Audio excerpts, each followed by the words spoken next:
Šampon. Tuširaju se dvije plavuše i jedna zamoli drugu, dodaj mi onaj šampon, pa imaš šampon pored sebe, da ali na ovome piše da je za suhu kosu, a meni je kosa mokra. Novci ili život? Dođe lopov, stavi plavuši pištolj na glavu i pita, novci ili život, a plavuša će, pa život već imam, ali novci bi mi dobro došli. Vic. Kako plavušu nasmijati u nedjelju, ispričaš joj vic u petak. Riba. Kako plavuša ubija ribu, utopije. Ptica. Kako plavuša ubija pticu, baca je kroz prozor. Uređaj.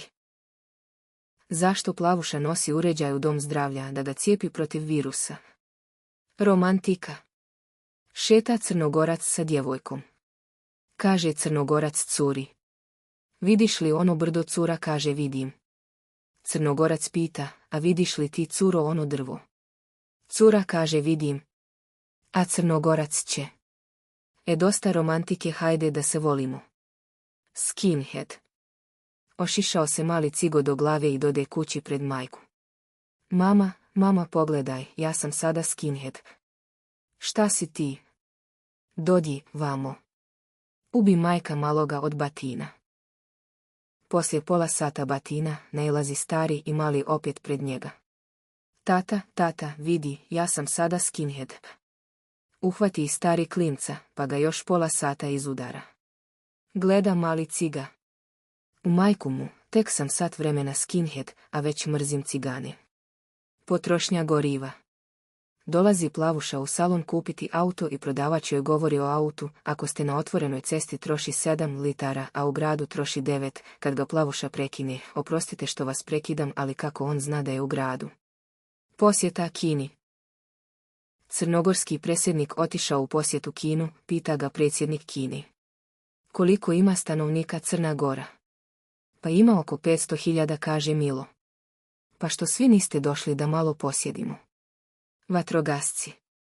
Plavuši gori kuća, pa panično zove vatrogasci. Vatrogasci kažu, samo mirno gospođo, kako ćemo doći do vas, pa onim velikim crvenim automobilom. Lift. Zaposlila se plavuša kao čistačica u nekom velikom trgovačkom centru. Šef joj prije odlaska kaže: nemojte zaboraviti da očistite i pod lifta, a ona pita, a jel na svakom katu? Pre u Jugoslaviji kad si bio milicajac bio si glavna faca ako kazniš popa. I tako i ide pop prvu večer s biciklom kući i zaustavi ga milicajac. I kaže njemu milicajac, ajde pope da mi vidimo kočnici. Prednja kočnica, pop stane, zadnja kočnica, pop stane. Pope, doviđenja, kaže milicajac. Drugu noć opet ide pop na biciklu kući i zaustavi ga isti milicajac, pa će on njemu, ajde pope da mi tebe malo zakon propitamo. I ovaj njega pita i pop sve zna. Pope, doviđenja, kaže mu policajac. I treću večer pop ide opet kući i opet ga taj milicajac zaustavi i kaže on njemu, ajde pope da vidimo svetla prednje radi stražnje radi. Na to će milicajac popu, pope, ja kad god vas zaustavim nikako da vas kaznim. Na to će njemu pop, vidiš sinko, Bog je sa mnom. A na to se milicajac njemu nasmije i kaže, tu sam te ček, od dvojica na biciklu. Dolazi policajac u poslastičarnicu i pita kakvih kolača imate. U međuvremenu zazvoni telefon, a poslastičar kaže, momenat. Na što će policajac, hajde da ćeš mi ta 2 momenta u papir zaponeti. 2 policajca su otišla da demontiraju 2 bombe koje nisu eksplodirale. Prvi policajac pita drugog, šta ako eksplodira jedna od njih? On odgovori, na proces verbalu ćemo napisati da je bila samo jedna. Postrojio komandir policije policajce i govori im, vi koji imate srednju školu stanite desno, a vi koji imate osnovnu školu stanite levo. Kad jedan policajac osta stojeći i upita komandira, a kud ću, ja nemam nikakvu školu. Komandir će ti njemu, ti onda stani iza mene. Izlazio kasno u noć pijanac iz gostione te zastane i zagleda se u vedro nebo. Naide policajac i pita ga što to gleda. Gledam i ne znam što je to sjajno na nebu, da li je mjesec ili sunce. Mene ne pitaj, ja ti inače ne živim u ovom gradu. Bosancu se rodio sin, a kum mu bio Amerikanac. Pita ga Amerikanac.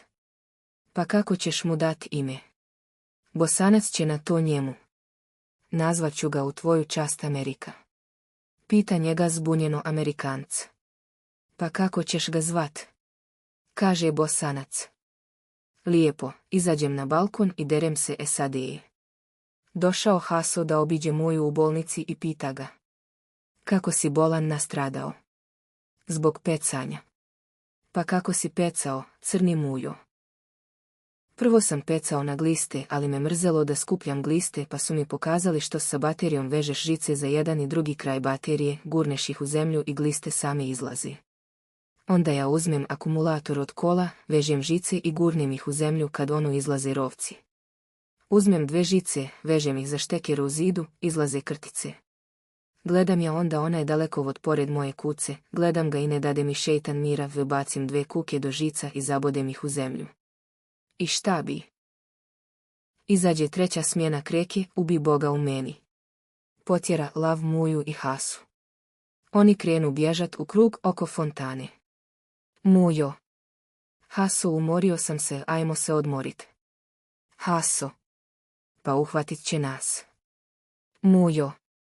Ja šta će? 3 kruga smo u prednosti.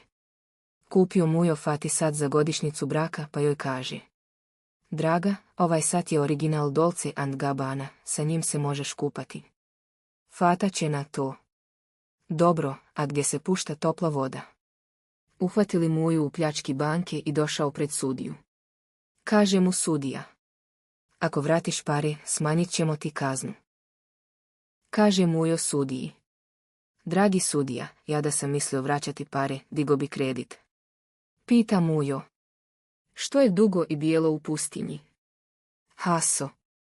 Crv. Mujo. Ne, bijeli konac. Mujo. A što je crno i dugo u pustinji? Haso. Pa valjda crni konac. Mujo. Ne, njegova sjena budalo. Sretne Suljo Fatu u Sarajevu i pita je. Kako ti je bona, Mujo? Fata. Ne znam šta da ti reknem, eno ga na čaršiji, baškari se. Suljo. Kako baškari? Fata. Čuj kako udario ga tramvaj, pa baška ruka, baška noga. Sjede Haso i Mujo ispred birtije, piju jutarnju kafu i priča Haso Muji. Jarane, prošlo je moje vrijeme kad sam bio zavodnik, ma bolan, kleo sam svaku u mladosti koja nije htjela, a sinoć sam bolan kleo moju Fatu. Što bolan kleo Fatu, zar nije dala? Kleo što ne bi, sinoć mi legli da spavamo i ona rospija, kaže hajde malo Haso, nismo odavno ništa radili oko onoga, i skinula ona, a ja gledam i raste, šta bolan raste i je li bilo išta? Nije, rasla samo želja za onom bijelinom ko jahori na zimi, da mi je nos bar malo duži. Uputili se Mujo i Haso šumskom stazom. Kad zađo se malo dublje u šumu, a Mujo će Hasi. Jel, Haso bogati, možeš li ti ono debelo drvo rukama opasat, al da sastaviš ruke iza? Čuj, mogu li? Pa normalno da mogu. Haj u 100 maraka da ne možeš. Haj Mujo, u 100. I tako oklade se oni. Haso opaše drvo, stvarno ruke sastavi iza, a Mujo mu brzo zaveza ruke, skide mu gaće, izjeba ga i ode. Ostao on onako gologuz zavezan za drvo, kad naiđe neki šumar i upita Hasu. Šta bi s tobom, Jarane? Ma, šuti, uputim se ja sa najboljim prijateljom kroz šumu i sve bi dobro dok nismo stigli do ovog drveta, on me zaveza, skide gaće, izjeba me i ode. Haj ba, Jarane, odveži me. Okrenu se šumar lijevo, pa desno, vidi nema nikoga, skide gaće, naguzi i on Hasu i ode. Nije prošlo po sata, naiđe drugi šumar i veli. Sta se, Jarane, to s tobom desilo? Ma, suti, uputim se ja sa najboljim prijateljem. I još dođe jedan šumar, pa me i on izjeba. Hajba, odveži me. Okrenu se i ovaj šumar lijevo, pa desno, skide gaće, pa ga i on naguzi. Poslije 10 minuta naiđe neki putnik namjernik, pogleda Hasu onako gologuzog i upita ga. Šta to tebi? Ma, šuti, jebi i prolazi.